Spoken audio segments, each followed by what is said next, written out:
భయపడిస్తే భయపడడానికి నేనేమైనా సామాన్యమైన వ్యక్తి అనుకున్నారా? ఒక డ్రైవర్లు ఎవరితో భయపడరు, ఎందుకంటే వాళ్ళు అన్ని విషయాల్లో కరెక్ట్గా ఉంటారు.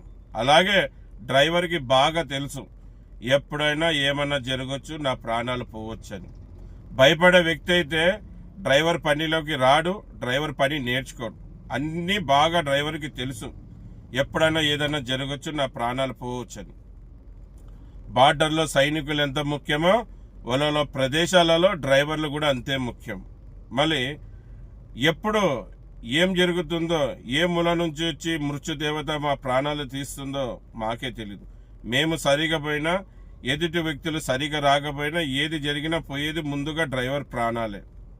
మళ్ళీ అటువంటి డ్రైవర్కి ధమ్కీలు ఇస్తే భయపడిస్తే భయపడతారు అనుకున్నారా? మీరు అవాకులు చెవాకులు పేలుతా ఉన్నారంట, ఏదేదో నా మీద నిందలు వేస్తా ఉన్నారంట. మీ అవాకులు చెవాకులకి అలాగే మీ నిందలకి భయపడతాను అనుకున్నారా? నేను డ్రైవర్ని, అలాగే నా భుజం మీద మీకు కనపడుతుండే, నేను ఆ సిద్ధాంతాలకి కట్టుబడి నడిచేవాడిని, కమ్యూనిస్ట్ హావభావాలు చెందిన వాడిని నేను. డ్రైవర్ని గుర్తుపెట్టుకోండి కామ్రేడ్. మీకు ధర్మంగా నడచండి, చట్టబద్ధంగా నడచండి, న్యాయంగా పని చేసుకోండి అని చెప్తే మీకు తప్పు అనిపిస్తుందా? రాజ్యాంగ ప్రకారంగా నడుచుకోండి అని చెప్తే మీకు తప్పు అనిపిస్తుందా? ఏంటయ్యా స్వామి, మీ పనులు మీరు చేసుకోండి, నా పనులు నన్ను చేసుకొనియండి. నేనేం చెప్పాను మీకు? మీరేం చేస్తున్నారు? నేను మీకు భయపడి ఇంట్లో దాపెట్టుకున్నానా? మీకు భయపడి బయటికి రావడం లేదా? మీరు నన్ను పోలీసులతో కొట్టించారా? ఎన్ని అబద్ధాలు మాట్లాడుతున్నారు? ఎముక లేని నాలుక ఎలాగ మాట్లాడినా నడుస్తుంది అనుకుంటున్నారా? నేను ఈ వారం అంతా కూడా ప్రతిరోజు కలెక్టర్ ఆఫీస్కి వెళ్ళాను. మళ్ళీ భయపడే వ్యక్తిని అయితే కలెక్టర్ ఆఫీస్కి ఎందుకు వెళ్తాను? మళ్ళీ ఏం మాట్లాడుతున్నారు మీరు? అనవసరంగా నా మీద నిందలేస్తున్నారు, అనవసరమైన మాటలు మాట్లాడుతున్నారు. మీరు నా గురించి ఏం మాట్లాడుతున్నారు? నేను సోషల్ మీడియాలో ఏదేదో తిక్క మాటలు మాట్లాడినానని నన్ను పోలీసులు లోపలేసి కొట్టారా? ఇంకోసారి నువ్వు మాట్లాడితే నీ అంతు చూస్తామని పోలీసులు నాకు చెప్పారా? పోలీసులు అన్యాయం చేసిన వాళ్ళకి ఆ విధంగా పనిష్మెంట్ ఇస్తారు, కానీ న్యాయబద్ధంగా, ధర్మంగా, రాజ్యాంగం ప్రకారంగా ప్రభుత్వానికి జరిగే మోసాల గురించి, రవాణా శాఖకి జరిగే నష్టాల గురించి నేను మాట్లాడితే పోలీసులు ఎందుకు వేసి లోపలేసి కొడతారని చెప్పండి స్వామి. ఎందుకు కొడతారు? ఏదంటే మాట్లాడుతున్నారు. భయపడేస్తే నేను భయపడతాను అనుకున్నారా? డ్రైవర్ అన్వర్ భాషని గుర్తుపెట్టుకోండి, నేను ఎవరికి భయపడను. మళ్ళీ ఇంకా మీరు ఏదేదో మాట్లాడుతున్నారంట. డ్రైవర్ అన్నలారా, వీళ్ళు చూడండి, న్యాయంగా నడచండి, మీ వైట్ బోర్డులు తీసి ఎల్లో బోర్డు చేసుకోండి అంటే వీళ్ళు నా మీద ఎన్ని నిందలు వేస్తున్నారు తెలుసా? ఏమేమో బయట మాట్లాడుతున్నారు మీకు తెలుసా? అలాగే నా చావుకి కూడా చందాలు వేసుకుంటున్నారంట. ఏం మీరు చంపుతారంటే నేను భయపడతాను అనుకున్నారా? చచ్చిపోయేకైనా సిద్ధం, కానీ నేను నమ్మిన సిద్ధాంతాల కోసం నేను నిలబడతాను. మీరు చంపినా పర్వాలేదు. వైట్ బోర్డులు తీసి ఎల్లో బోర్డులు చేసుకోండి అంటే మీకు అంత నొప్పి కలుగుతా ఉందా? మళ్ళీ డ్రైవర్ అన్నలారా, వీళ్ళు ఏం మాట్లాడుతున్నారంట తెలుసా? నాకు 2 వైట్ బోర్డు వాహనాలు ఉన్నాయంట, 2 వైట్ బోర్డు కార్లు ఉన్నాయంట. ఆ కార్లని వాళ్ళ చౌరస్తాలో వాళ్ళ స్టాండ్లో పెట్టుకోలేనికి ఇయ్యలేనందుకు నేను ఇవంతా వైట్ బోర్డుల మీద పోరాడుతున్నానంట. ఇంకొకడు అంటాడు, నాకు ఎన్నికలో ఎవరో డబ్బులు ఇచ్చి పోరాడే ఈ ఫైట్ చేయమని చెప్తున్నాడంట. ఇంకొకడు అంటాడు, నా మీద ఎన్నో కేసులు ఉన్నాయని. ఇంకొకడు అంటాడు, నన్ను లోపలేసి బాగా మెత్తగా చేసినందుకు, పోలీసులు బాగా కొట్టినందుకు నేను బయటికి మీడియా ముందుకు రాకుండా ఉన్నానంట. అరే తమ్ముళ్ళు, ఒరే అన్నలారా, మీరు కూడా ఈ డ్రైవర్ రంగం బిడ్డలనే మీకు ఒక సమయం ఇచ్చాను. జనవరి 1 మీరు వైట్ బోర్డులు తీసేసి ఎల్లో బోర్డు చేసుకోండి అని. అంతవరకు కూడా ఆగలేకపోతున్నారా మీరు? ఊకి ఉన్న వాళ్ళని గెలుకొద్దండి. ఇబ్బంది మీకే. మీరు ఏదో 2 వాహనాలు ఉన్నాయంటున్నారు కదా, ఆ 2 కార్లు ఎవరు నా పేరు మీద ఉంటే నాకు తెచ్చనేయండి. నా బిడ్డ తామలం చేసి దాదాపుగా 12 నెలలు అయింది. డబ్బులు లేక పెళ్లి చేయలేక నేను గమ్మునున్నాను. అదేదో కార్లు నాకు ఇస్తే ఆ కార్లు అమ్మి నా బిడ్డ పెళ్ళైనా చేసుకుంటాను. నాకు కొన్ని అప్పులు ఉన్నాయి, ఆ అప్పులైనా తెంపుకుంటాను. అనవసరమైన మాటలు మాట్లాడొద్దండి. మళ్ళీ పోలీసు వాళ్ళు నన్ను కొట్టినారా, నువ్వు కొట్టించినావా? నేను ఏదైనా కానీ పద్ధతిగా రూల్స్ అండ్ రెగ్యులేషన్ ప్రకారంగానే మాట్లాడతాను. నాకు రాజ్యాంగం కలిగించిన హక్కుతోనే మాట్లాడతాను. నాకు మాట్లాడే స్వేచ్ఛ ఉంది. నేను ఒక డ్రైవర్ని, అలాగే డ్రైవర్ సంఘానికి లీడర్ని, గుర్తుపెట్టుకోండి. నేనేమో ఒంటరు అని అనుకుంటున్నారా? భారతదేశంలో ఆల్ ఇండియాలో నా మనసులు ఉన్నారు. ప్రతి గ్రామంలో, ప్రతి మండలంలో, ప్రతి తాలూకాలో, ప్రతి జిల్లాలో, ప్రతి స్టేట్లో నన్ను అభిమానించే వాళ్ళు ఉన్నారు. నా కోసం ముందు నిలబడే వాళ్ళు వేలలో ఉన్నారు, గుర్తుపెట్టుకోండి. మరి ఇంకోటి, మీరు వీళ్ళు అంటున్నారంట తమ్ముళ్ళారా, ఈ అన్వర్ భాష మా దెబ్బకి భయపడి యూనియన్లోంచి బయటికి వెళ్ళిపోతున్నాడు, అనౌన్స్ చేసినాడు. మీకు కొద్దిగా బుద్ధి జ్ఞానం ఉందా? ఇది మా కుటుంబ సమస్యలు, మా యూనియన్లో సమస్యలు. మీకు ఎందుకయ్యా? నేను ఉంటానో దాంట్లో దిగిపోతాను. యూనియన్లో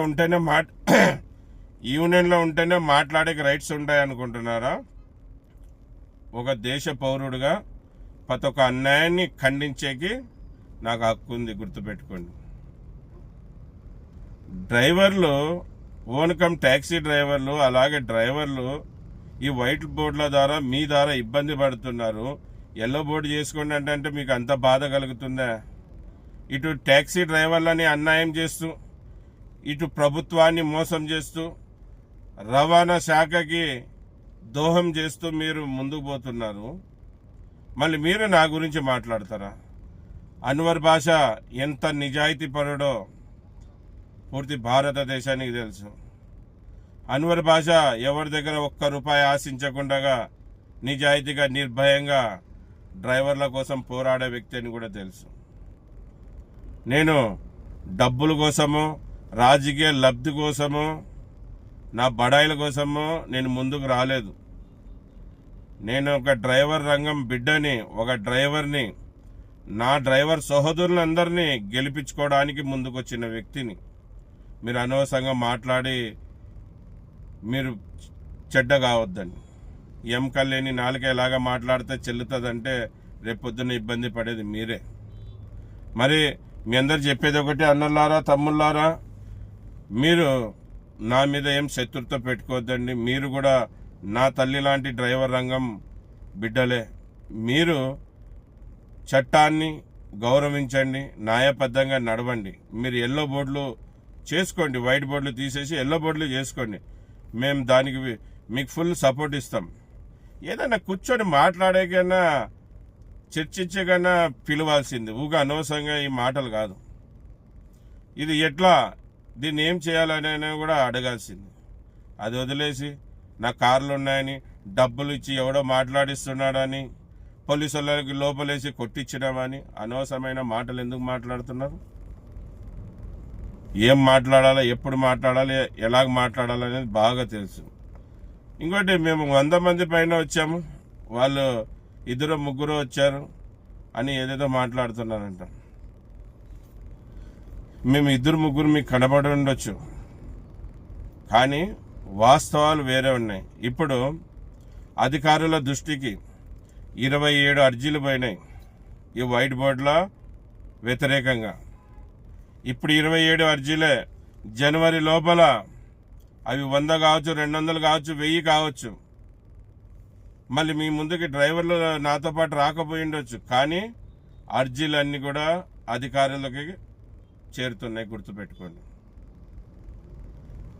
అధికారుల్ని గౌరవించి చట్టాన్ని మా చేతిలో తీసుకోకూడదనే ఉద్దేశంతో మేము జనవరి వరకు అధికారుల నమ్మకం మీద ఊకే ఉన్నాం.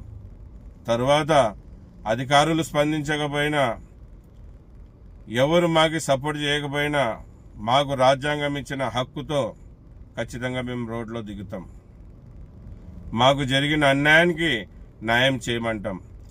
ఎంతమంది ట్యాక్సీ డ్రైవర్లు అర్జీలు ఇచ్చింటారో ఆ అర్జీలతో పాటు కర్నూలు నగరంలో ఉన్న వైట్ బోర్డు ఫోటోలతో పాటు మేము కలెక్టర్ ఆఫీస్ దగ్గర కూర్చుంటాం. మేము జనవరి వరకు మాట ఇచ్చాం, అదే మాట మీద నిలబడి ఉంటాం. గుర్తుపెట్టుకోండి. ఒక అనవసరంగా మాట్లాడి అవి ఇవి పనికిరాని పనులు వదిలేసి మీరు వైట్ బోర్డులని ఎల్లో బోర్డు ఎలా చేసుకోవాలనే మీద ఉండే దృష్టి పెట్టండి. అంతేగాని అనవసరంగా నా మీద మీరు నాకు ధమ్కిలిస్తే భయపడేకి ఇక్కడ ఎవరు అనుకుంటున్నారు? డ్రైవర్. గుర్తుపెట్టుకోండి.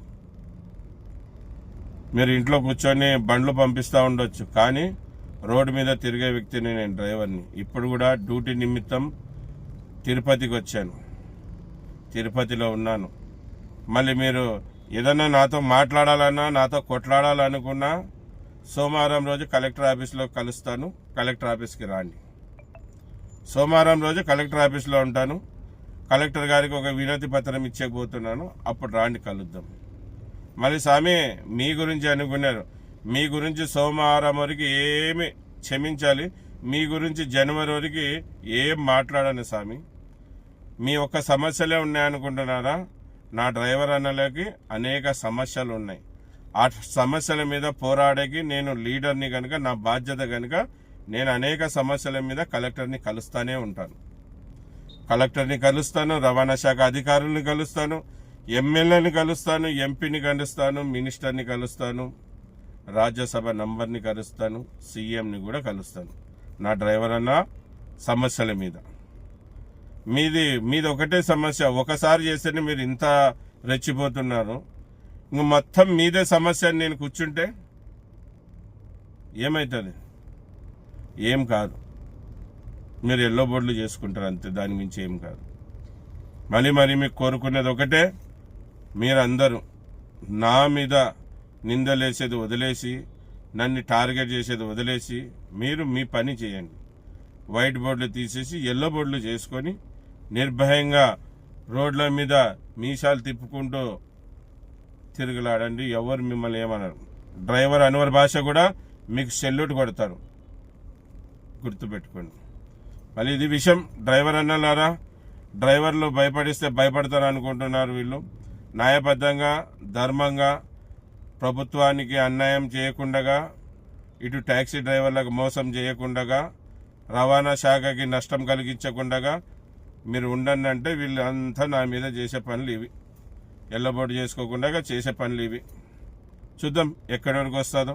మళ్ళీ వీళ్ళు ఏదో అతి త్వరలో అందరూ చందాలు వేసుకొని నా మర్డర్ ప్లాన్ కూడా వేస్తున్నారని నాకు తెలిసింది. సంతోషం, చంపేయండి, ఏం బాధ లేదు. ఎప్పుడో చనిపోవాల్సింది, ఇప్పుడు మీ చేతిలో చనిపోతే సంతోషిస్తాను. ఎందుకంటే మీ ద్వారా, మీరు చంపిన ద్వారా నేను చిరస్థాయిగా నా డ్రైవర్ అన్న హృదయాల్లో ఉండిపోతాను. ఎందుకంటే ట్యాక్సీ డ్రైవర్ అన్నల కోసం దారుణ అన్వర్ భాష మృతి అని వస్తే నా డ్రైవర్ అన్నలు జీవితాంతం గుర్తు పెట్టుకుంటారు. మా డ్రైవర్ల కోసం అన్వర్ భాష అన్న చచ్చిపోయారు అనుకుంటాడు. నాకు ఒక గౌరవం వస్తుంది మీ ద్వారానే. మీరు చంపాలనుకుంటే చంపొచ్చు. మీరు చంపుతారంటే చావుకి భయపడే వ్యక్తిని కాదు. చావుకి భయపడే వ్యక్తిని అయితే నేను డ్రైవర్ వృత్తిలోకి రాను. గుర్తుపెట్టుకోండి. ఇది విషయం. నా గురించి వదిలేసి మీ పనులు మీరు చేసుకోండి స్వామి. నమస్తే.